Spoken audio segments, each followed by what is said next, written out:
जय हिंद दोस्तों, मैं कौशल आपका स्वागत करता हूं आपके अपने इस चैनल पर। आइए आज हम बात करते हैं आज निफ्टी और बैंक निफ्टी पर क्या हुआ और हमें कल के लिए कैसे तैयारी करनी है। ठीक है, तो आज हम बात करें बैंक निफ्टी और निफ्टी में आज क्या हुआ। इसके लिए हमको इसके डेली के चार्ट पर चलना होगा। यहाँ आपको दिखाई दे रहा होगा आज निफ्टी का एक दिन का चार्ट, जो कि 15 मिनट के टाइम फ्रेम पर है, इंट्राडे पर। इसमें कि आप देख सकते हैं कि आज निफ्टी में क्या हुआ।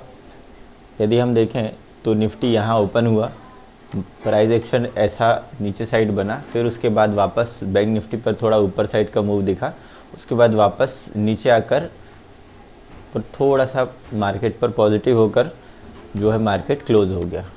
ठीक है, अब यदि हम यहाँ पर देखें तो हमको क्या देखने में आ रहा है। ठीक है, पिछले प्रीवियस दिन के अकॉर्डिंग यदि हम देखें तो मार्केट जो था वो गैप डाउन ओपन हुआ और मार्केट एक रेंज पर रहा। ठीक है, अब यदि हम यहाँ पर देखें तो आज के दिन मार्केट पर यहाँ पर आपको कुछ लाइंस दिख रही होंगी। हाई लगा है 17,376 का और लो लगा है 17,225 का। ठीक है, अब यदि हम यहाँ पर देखें तो मार्केट नीचे साइड ओपन होता है और एक रेंज बनाने के बाद मार्केट जो है वो क्लोज हो जाता है।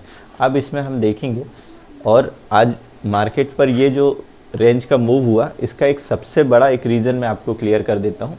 मैंने यहाँ पर जो डेटा निकाला है उसके अकॉर्डिंग यहाँ पर हमको देखने में आ रहा है कि आज जो FII और DII की जो पोजीशनिंग थी, ठीक है, FII और DII की, FII ने सिर्फ 763 रुपये की सेलिंग की है, 763 करोड़ रुपए की सेलिंग की है सिर्फ, जो कि डेली की अपेक्षा आज जो है वो बहुत कम है। ठीक है, नहीं तो डेली बेसिस पर आप देख सकते हैं 1000 करोड़, 2000 करोड़, कभी 1300 करोड़ इस साइड इस तरह की। ठीक है, और DII ने 425 करोड़ की बाइंग की है। तो हम यहाँ पर बोल सकते हैं कि यदि FII आज भी 1000 करोड़ से ज़्यादा की सेलिंग करते तो यहाँ पर जो आपको मूव देखने में आ रहे हैं ना, ये इतनी छोटी छोटी रेंज, ये छोटी रेंज ना होकर काफ़ी बड़ी रेंज होती। और प्रीवियस दिनों में जो मार्केट से हमको जो पोजीशनिंग बनी हुई थी, हम इससे पहले भी बात कर रहे थे कि जो निफ्टी है, हम इससे पहले बोल रहे थे कि निफ्टी 17,720 750 इसके ऊपर ही बुलिश होगा। ठीक है, अदरवाइज़ मार्केट पर सेल ऑन राइज की स्ट्रेटजी हमको रखनी होगी, और सेम वही हुआ। अभी मार्केट जो है वो एक नीचे साइड की और क्लोज दिया है। ठीक है, अब कल के दिन क्या हो सकता है वो हम डिस्कस करते हैं। मान लीजिए निफ्टी कल के दिन जो रेंज बनी है इसके अकॉर्डिंग यहाँ पर हम रेंज को डिफ़ाइन कर लेते हैं। ठीक है, मान लीजिए यदि बैंक निफ्टी कल इसी रेंज में ओपन होता है या फ्लैट ओपन होता है, ठीक है, जैसे कि आसार दिख रहे हैं, लगभग 30-40 पॉइंट ऊपर नीचे ऐसा ही ओपन होगा कल के दिन। हो सकता है रात में US और ग्लोबल मार्केट पर कोई चेंजेस हों, ठीक है, बट एज ऑफ नाउ 30 से 40 पॉइंट के आसपास ही बैंक निफ्टी फ्लैट के आसपास ओपन होगा। ठीक है, अब जो हम बात करें, मान लीजिए यदि निफ्टी पर अभी जो सिनेरियोस चल रहे हैं ये कुछ इस तरह से हैं। यदि हम यहाँ पर इस चार्ट को थोड़ा सा दूसरे वाइड रेंज पर देखें प्रीवियस दिनों पर, तो आपको देखने पर आएगा कि एक चैनल बना हुआ है। वो जो चैनल है यहाँ से इस तरह का चैनल बना हुआ था, और मार्केट जो है उस वाले चैनल को ब्रेक कर कर अभी इधर साइड कहीं पर रेंज बनाते हुए ऐसा चल रहा है। ठीक है, अब मान लीजिए कल निफ्टी इसी रेंज पर ओपन होता है और ऊपर साइड जाता है। ठीक है, तो आपको जो इसका फर्स्ट टारगेट दिखाई देगा, ठीक है, वो फर्स्ट टारगेट जो होगा ये हम यहाँ पर देखेंगे। फर्स्ट टारगेट जो निकल कर आ रहा है 17,375 का। ठीक है, इसको हमने छोटे वाले टाइम फ्रेम पर भी देखा है। 5 मिनट का टाइम फ्रेम हमारे लिए बेस्ट टाइम फ्रेम होता है। यदि हम यहाँ पर देखूँ तो जो फर्स्ट टारगेट निकल कर आ रहा है, लेट सपोज यदि मान लीजिए मार्केट जो है वो कल के दिन फ्लैट ओपन होता है इसी रेंज के आसपास, ठीक है, 17,300 से लेकर 350 के आसपास, और ऊपर साइड मार्केट निकलता है। जैसे ही मार्केट 375 को निकालेगा हम यहाँ से एक कॉल की पोजीशन बनाएंगे। ठीक है, जिसका कि जो फर्स्ट टारगेट होगा 17,430, ये हमारा फर्स्ट टारगेट होगा। यदि मान लीजिए मार्केट इसको भी ऊपर साइड निकालता है अच्छे वॉल्यूम्स के साथ में, तो 480 480 ये हमारा जो है वो सेकंड टारगेट होगा। ठीक है, यहाँ पर मैं नोट डाउन कर देता हूँ, 17,480 ये हमारा जो है वो सेकंड टारगेट होगा। और जो हमारा थर्ड टारगेट होगा वो होगा 17,548, ये मेरा तीसरा टारगेट होगा। ठीक है, अब मान लीजिए मार्केट जो है फ्लैट ओपन होकर नीचे आने लगता है। यदि मान लीजिए मार्केट फ्लैट ओपन होकर नीचे आता है और इस वाली रेंज को भी मार्केट यहाँ से ब्रेक करता है, तो जो हमारा टारगेट होगा ये मेरा पहला टारगेट होगा। ठीक है, यहाँ से लेकर इस जोन को, ये जो यहाँ पे आज का जो लो लगा है, सॉरी ये वाला जो यहाँ से स्विंग लो लगा हुआ है, यहाँ से इस वाली रेंज के बीच में, ये हमारा फर्स्ट टारगेट होगा। उसके बाद सेकंड टारगेट हमारा ये होगा। अब इन केस मार्केट यदि इस वाले टारगेट को भी यानी 17,180 के नीचे यदि ट्रेड करने लगता है, तो श्योर है कि आपको 17,050, 17,060 तक के लेवल आपको कल ही दिखाई दे सकते हैं। ठीक है, ये हमारा जो है वो थर्ड टारगेट होगा। यदि कल इस वाली रेंज को भी मार्केट नीचे साइड डाउन साइड में ब्रेक करता है, तो ये हमारा थर्ड टारगेट है जो कि कल ही हमको दिखाई दे सकता है। ठीक है, ये एक इम्पॉर्टेंट पॉइंट है। यदि मान लीजिए, अब ये तो हमने बात की फ्लैट ओपन होने पर, यदि मान लीजिए मार्केट बहुत ज़्यादा गैप अप ओपन हो जाता है तो छोड़ दीजिएगा, थोड़ी देर ऑब्ज़र्व कीजिएगा, उसके बाद ही हम यहाँ पर कोई डिसीजन लेंगे।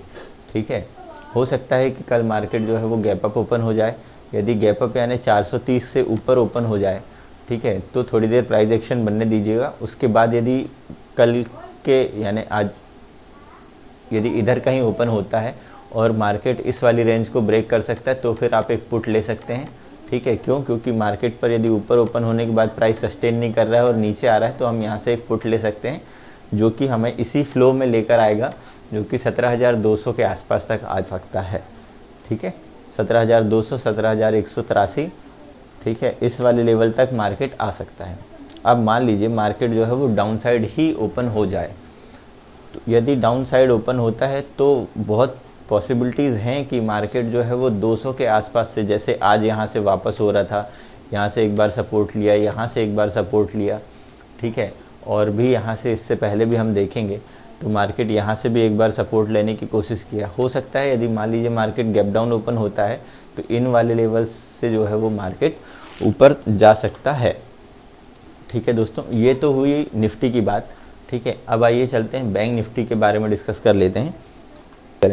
बैंक निफ्टी ने आज जो रेंज बनाई है, ज़्यादा कुछ खास मूव हमको दिखाई नहीं दिए हैं और बैंक निफ्टी भी एक रेंज में ट्रेड करने के बाद जो है वो क्लोज़ हो गया। ठीक है, यदि हम बैंक निफ्टी का भी आवरली चार्ट देखें तो आवरली चार्ट में भी आपको दिखाई देगा कि बैंक निफ्टी एक पर्टिकुलर एक रेंज बनाया हुआ है। ठीक है, जो रेंज यहाँ से लेकर यहाँ तक की है। ठीक है, यदि हम इसको एक स्क्वायर में देखें तो मात्र इस वाली रेंज पर जो है बैंक निफ्टी एक सिमट कर काम कर रहा है। ठीक है, अब यदि हम इस वाली रेंज के आगे बात करें कि इस वाली रेंज में और क्या हो सकता है, लेट सपोज़ यदि कल के दिन market bank Nifty flat open होता है, फ्लैट इन द सेंस कि यहाँ से लेकर यानी 37,000 से लेकर 36,900 इस वाली रेंज के बीच में ही बैंक निफ्टी जो है वो ओपन होता है। हमको इसको छोटे वाले टाइम फ्रेम पर भी देखना होगा। 5 मिनट के टाइम फ्रेम पर यदि हम बात करें, यदि मान लीजिए बैंक निफ्टी 37,000 से लेकर 36,900 इस वाली रेंज के आसपास ओपन होता है, ठीक है, तो क्या होगा? यदि मान लीजिए इस वाली रेंज पर ओपन हुआ और 37,040, 37,050 के लेवल को बैंक निफ्टी जो है वो ब्रेक करता है, तो आपको जो फर्स्ट टारगेट होगा वो आपको दिखाई देगा 37,200 का। ये हमारा फर्स्ट टारगेट है। यदि फ्लैट ओपन होने के बाद, ध्यान से सुनिएगा, फ्लैट ओपन होने के बाद यदि मार्केट इस वाले लेवल को निकालता है तो ये हमारा इसके लिए फर्स्ट टारगेट होगा। ठीक है, जो सेकंड टारगेट निकल कर आ रहा है वो आ रहा है 480 का, 37,480, ये हमारा जो है वो सेकंड टारगेट होगा, जो कि यदि ऊपर साइड जाता है बैंक निफ्टी तो आपको कल ही देखने के लिए मिल सकता है। ठीक है, ज़्यादा बड़े टारगेट नहीं रखेंगे क्योंकि अभी ज़्यादा बड़े मूव्स आपको देखने में नहीं आ रहे हैं।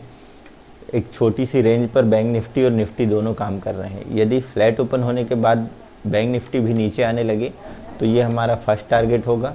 सेकंड टारगेट होगा 36,500 का, और यदि इस वाले लेवल को भी नीचे साइड ब्रेक करता है तो डाउन साइड के मूवमेंट आपको फास्ट देखने में आएंगे, जो कि ये हमारा थर्ड टारगेट होगा और ये आपको दिखाई दे सकता है यदि इस वाली रेंज को भी मार्केट नीचे साइड ब्रेक करता है तो। अब ये तो हुई हमारी फ्लैट ओपनिंग की बात। यदि बैंक निफ्टी गैप अप ही ओपन हो जाता है 37,120 के आसपास, ठीक है, तो थोड़ा सा वेट कीजिएगा जब तक कि 37,200 को क्रॉस ना करे आप कोई पोजीशन ना बनाएं। यदि गैप अप ओपन होने के बाद भी मार्केट ऊपर साइड चलने लगे 37,200 को क्रॉस करे तब आप एक कॉल की पोजीशंस बना सकते हैं, ठीक है, जिसमें कि आपके जो टारगेट होंगे वो यहाँ पर यदि गैप अप ओपन होता है और ऊपर जाता है तो 37,300 ये हमारा फर्स्ट टारगेट होगा, ठीक है, और सेकंड टारगेट होगा 480 का। ये थोड़ा ध्यान देने वाली बात है। यदि गैप अप ओपन होने के बाद नीचे आने लगे, आज की क्लोजिंग को भी क्रॉस कर देता है, तो फिर आप एक पुट की पोजीशन बनाइएगा। पुट साइड में थोड़ा सा मूव आपको अच्छा देखने में मिलेगा, जिसका कि फर्स्ट टारगेट यही होगा 36,750, सेकंड टारगेट होगा 36,540 के आसपास और थर्ड टारगेट हमारा होगा 36,300 का, ठीक है। यदि नीचे ओपन होता है तो एज इट इज़ जैसे आज मार्केट ने यहाँ से एक स्विंग लेने के बाद मार्केट ऊपर हुआ है, ठीक है, यहाँ से भी सपोर्ट लिया है। यदि ऐसे ही मान लीजिए मार्केट गैप डाउन ओपन हो जाता है और यहाँ से एक ऊपर साइड का मूव आपको दिखाता है तो आप एक कॉल की पोजीशन बना सकते हैं, मगर टारगेट बहुत छोटे रखिएगा क्योंकि मार्केट एक रेंज पर ही काम कर रहा है, ठीक है। और यदि इस वाले लेवल को ब्रेक कर दे तो फिर आपको यही टारगेट देखने में मिलेंगे। यदि गैप डाउन ओपन होता है और इसे भी ब्रेक करता है तो ये आपके लिए एक टारगेट ये होगा और कल ही आपको हो सकता है 36,200 भी देखने में मिल सकता है यदि गैप डाउन ओपन होने के बाद नीचे ही आने लगेगा तो, ठीक है दोस्तों। ये हमारी आज की वीडियो थी, ठीक है।